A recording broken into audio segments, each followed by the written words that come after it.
This is Morgan Hazelwood, back again with more writing tips and writerly musings. These days, social media is king and everything else is old school. If you're not on TikTok or whatever the next big thing is, why do you even bother?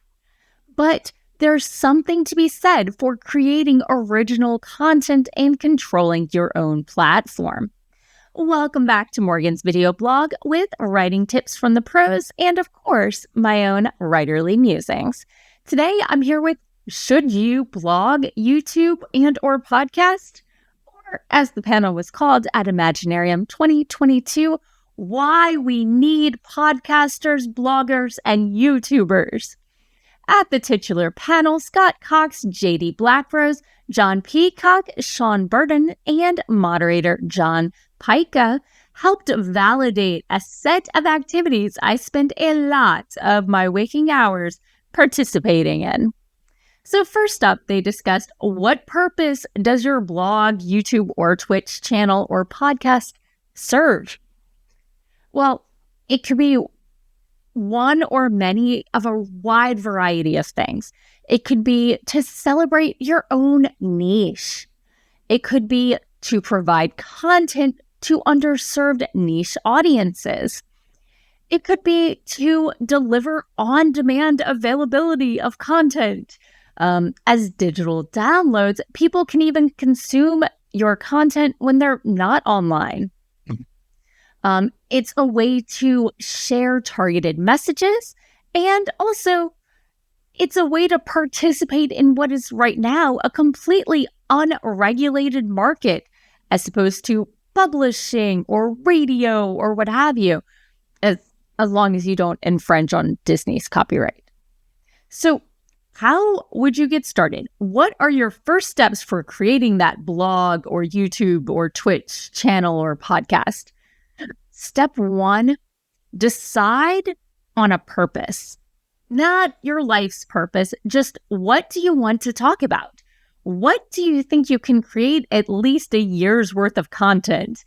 If you're not posting regularly, you're not going to build an audience.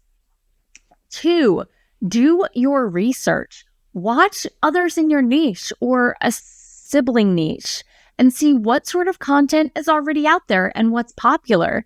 Figure out what you can bring to the audience that isn't already out there, or your own unique twist on something that is. Don't just do the exact same content that all the other baby bloggers or vloggers are doing. 3, you've heard this before on my channel, create a brand. What does this mean? It means have a consistency in the tone and content for your feed.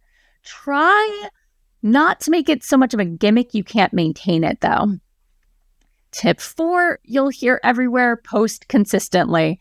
Whether it's 5 times a day or twice a month, find a rhythm you can maintain and your audience will come looking for it when your content is quote-unquote due. Tip 5, collaborate with other creators in your niche. It's a great way to get noticed when you're just getting started and an excellent way to give back to the community once you're established. Number 6, remember who your content is for. Sure, you might want to create a diary of sorts, but for most of us, we want to get noticed. And while it can be tempting to just make the content all about you because you are the one creating it, what really appeals to an audience is when you make them the hero.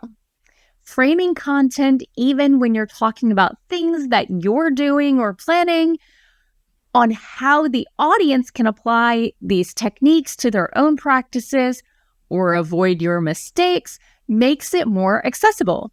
And it gives people, other than your mother, a reason to check out your content. I think my mom stopped watching. So, tip 7, think about hosting your own content. While videos might be harder to get off of YouTube or Twitch, I suggest backing them up. Social media platforms rise and fall, monetize and hide small creators with a flick of their algorithms. Having your own host that you can control can give you a small level of stability not found elsewhere. So, do you have your own blog, YouTube, or Twitch channel or podcast? Do you have any favorite content creators? What niches have you found work for you? And are there any tips that the panelists missed? And that's all for today. Thanks for listening. If you enjoyed this episode, hit that subscribe button and share it with all your friends. It goes a long way towards helping people find me. And I'll be back again next Monday with more writing tips and writerly musings. Bye-bye.